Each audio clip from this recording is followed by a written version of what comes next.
Keeping Up with Jones, the Lonnie Jones podcast adventure, is brought to you by TKM Incorporated. This company, located in Moss, Tennessee, specializes in erosion control, hydroseeding, hydromulch, silt fence. They do minor excavation work, and they also provide traffic control and construction signs. Their mission is keeping people safe. Their passion is wishing that all men could be saved. TKM stands for The King's Men. If you'd like to contact The King's Men, you can contact them at 931-243-3958, 931-243-3958, or you may email them at tkminc2001@twlakes.net. That is tkminc2001@twlakes.net. The King's Men, in partnership with Keeping Up with Jones, the Lonnie Jones podcast adventure.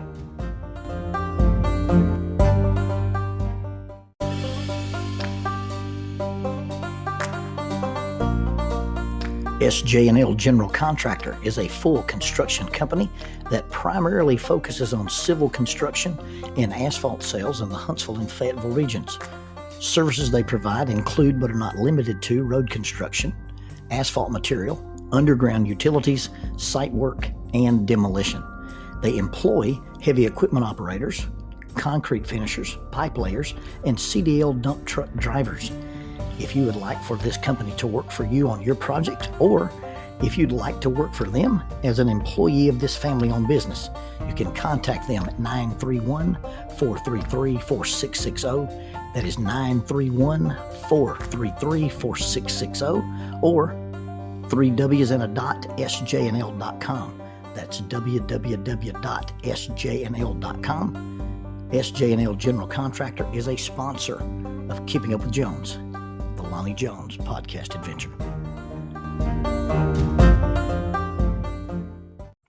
I'm not sure that I can really define what it means to be strong. I mean, you can measure that in a powerlifting gym. You can measure that in a CrossFit gym.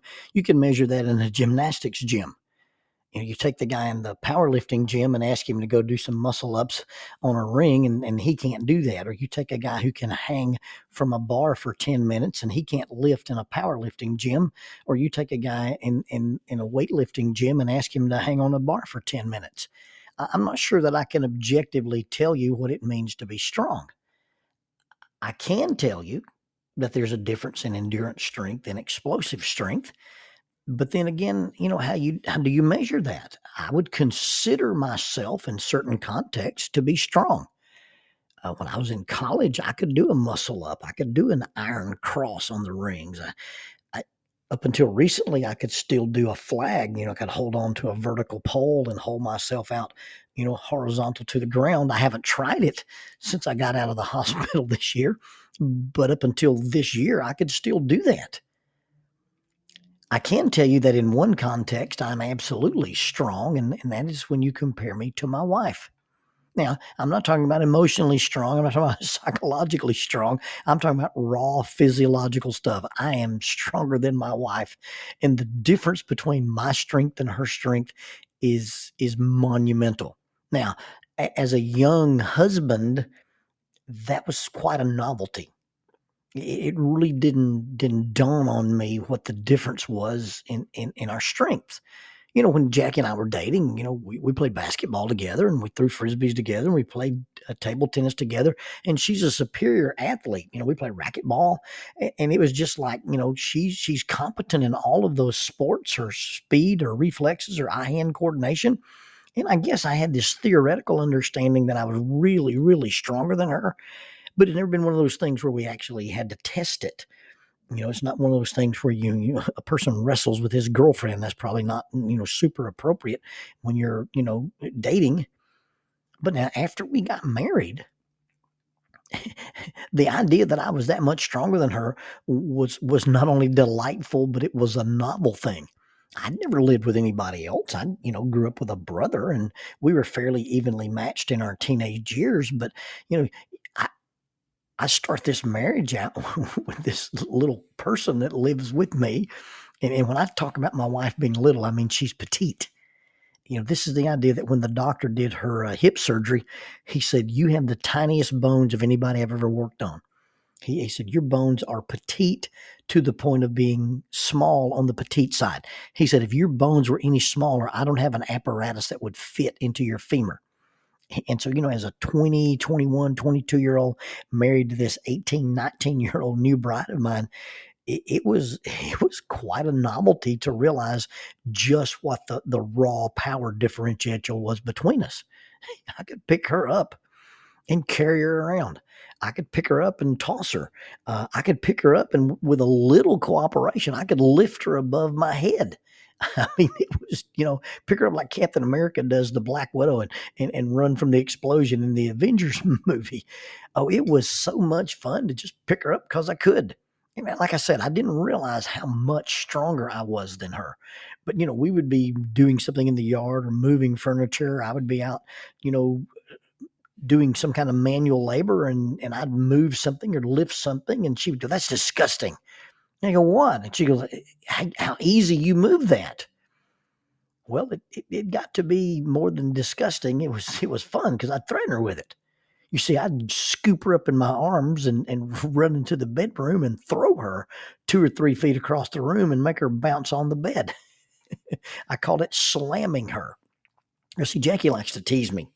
Jackie's one of the few people who can press my buttons, and she's a psychological warfare expert.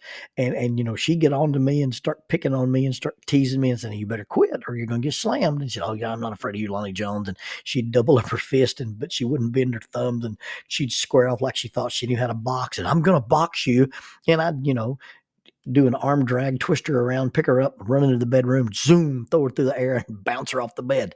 Sometimes it'd just walk in there, holding her and just toss her. Sometimes I'd walk into the bedroom and turn my back to the bed and throw her over my shoulder. Sometimes I would get her in a move called a salto, which is like doing a suplex from the side, and she hates to be turned upside down. She hates to be flipped. She hates to be rolled. She has this thing that she says she doesn't like to be out of control. It makes her dizzy. She doesn't do zip lines. She doesn't ride roller coasters, and she definitely doesn't ride the giant swing. So my big threat, my big intimidation, if you don't quit, if you don't stop, I'm going to slam you. And of course, she would make her protest and not be afraid of me. And one day she did something, and I don't remember what it was, but the slamming was to begin. And so I'm trying to box her in, and she's squealing and laughing. And Lonnie Jones, "Don't you put your hands on me." And, even to the point, one time I grabbed her, she was, "My watch, my watch." And I let her go, and she wasn't even wearing her watch. But anyway, she's a manipulative little sly fox when it comes to these kind of things. But, I'm trying to box her in. And she makes a stutter step one side to the other side. She fakes me out, ran around the couch, and into the bedroom she went. Well, now, you've trapped yourself into the place that I wanted you to be anyway. Blah. So I run into the bedroom, and she's standing at the foot of the bed, and she looks at me, and she spreads her arms out, and she jumped backwards over the footboard of the bed and flopped onto the bed and looked at me and said, "There, I slammed myself." Well, we, you can't do that. That's not fair. You can't slam yourself. She said, "Well, I just did. So there, it's over." And she ruined it. She took the wind out of my sails, and she took all my power away because the thing that I was going to do to her, she embraced. She didn't do herself.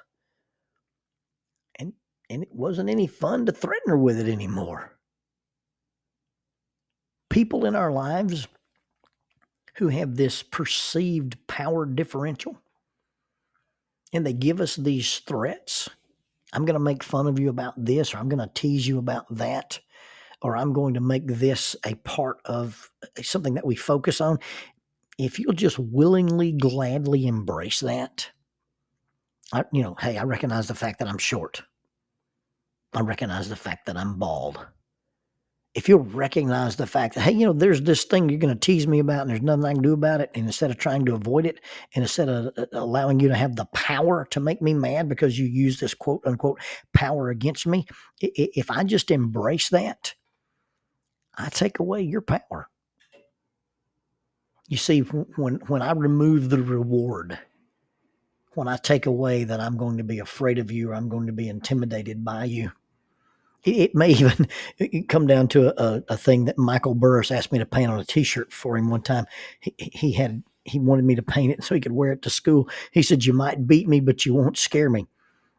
I don't even care if I lose. I'm not going to be intimidated by you anymore. I don't care if it's impossible for me to win. Yeah, you may be bigger than me. You may be stronger than me, but guess what? I'm going to slam myself. So there, you happy? And all of a sudden, these power games that people play with us to show us that they are stronger than us in popularity, or stronger than us in being cool, or stronger than us in whatever dimension they choose to pick on us, if we just embraced it, we remove the power. Actually, we get our power back, and we take the power away from them. Even when as a Christian, you think about, what's going to happen with the government, or what's going to happen with some other government, or we have these people with these radical agendas. You think about, as a Christian, what's the worst thing they can do to you? They can't take your soul. They can't take your salvation. They can't cause you to not be saved. You can't be possessed and lose your relationship with God. The worst thing anybody can do to you physically is probably kill you. Well, if you kill me, I'm just going to heaven. So that's your big threat. You're going to take over my country, and then if I don't do what you want me to do, you're going to cut my head off and send me to Jesus? Okay, great. That's the best you've got. That's the thing you're going to threaten me with? Well, that's like telling a 16-year-old who can drive, "Hey, we're kicking you out of school today. Thank you. I didn't want to be here anyway. Now I've got my freedom. Here's my keys. Here's my car. I've got the rest of the day off." You see, the idea that you've got some kind of sway or some kind of power over me, and that you may or may not be in control of my physical life. Let me tell you something. I gave away control of my physical life a long time ago. And as a Christian, that's what we did. We intentionally embraced the fact that we're dead to self. In the series Band of Brothers, Lieutenant Ronald Spears is talking to a young private, and the private is suffering from hopelessness, and his hopelessness is debilitating, and it debilitates him to the point that he acts like a coward. And Lieutenant Spears says to him, "The only hope you have is to accept the fact that you're already dead. The sooner you accept that, the sooner you'll be able to function as a soldier supposed to function, without mercy, without compassion, and without remorse." In the hopeless, horrible situation that was the invasion of Normandy in World War II, these brave men accepted the fact that they'd given their lives for something. And once you'd given your life away, you didn't spend your whole tour of duty trying to preserve it. You just did your job. And so as a Christian, you recognize that you've voluntarily chosen to give your life away. You've given your life to Christ. And when you give your life to Christ, you die with Christ. You die to self. You're dead to pride. You're dead to arrogance. And because you've given your life to Christ, it can't be taken from you, and it definitely can't be taken from him. And because you've already embraced the fact that you're already dead, you've given your life to Christ, then you can live. And you can be dead to fear. And you don't have to fear death. And the fear of death loses its power.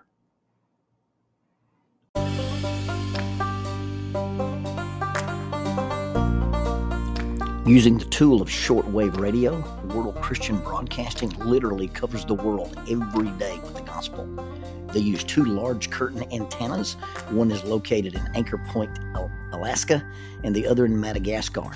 They send out messages that are recorded at their international home in Franklin, Tennessee. They make available 40 hours of broadcast every day. The broadcasts are made in English, Chinese, Russian, Spanish, Portuguese, Korean, English for Africa, and Arabic. They would love for your group to visit them. You can bring your ladies group, your youth group, or your men's group. Just give them a call at 615-371-8707. 615-371-8707, or you can go to worldchristian.org, find the donate here button, and make a financial contribution to support this work that literally covers the world every day with the gospel. World Christian Broadcasting, in cooperation with Keeping Up with Jones, the Lonnie Jones podcast adventure.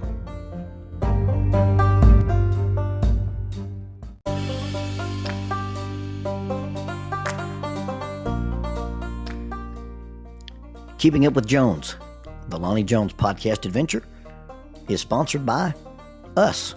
What? We sponsor ourselves? Is that even legal? Check us out on Amazon. You can have access to the titles of Pedagogue, the youth ministry book by Lonnie Jones; Cognitive Spiritual Development, a Christ-centered approach to spiritual self-esteem; Grappling with Life, Controlling Your Inside Space, a small essay using the principles of Brazilian Jiu-Jitsu to talk about psychological and emotional self-defense; If I Were a Mouse, a children's book written and illustrated by Lonnie Jones; and then The Selfish Reel, a very short story about a decision. Also, you can check out our YouTube channel to see archived lessons and presentations from across the country, some videos with rope tricks and knots. Don't forget to visit the Facebook page 550 Guys to learn about the little rope men that we make and that we invented and that we make.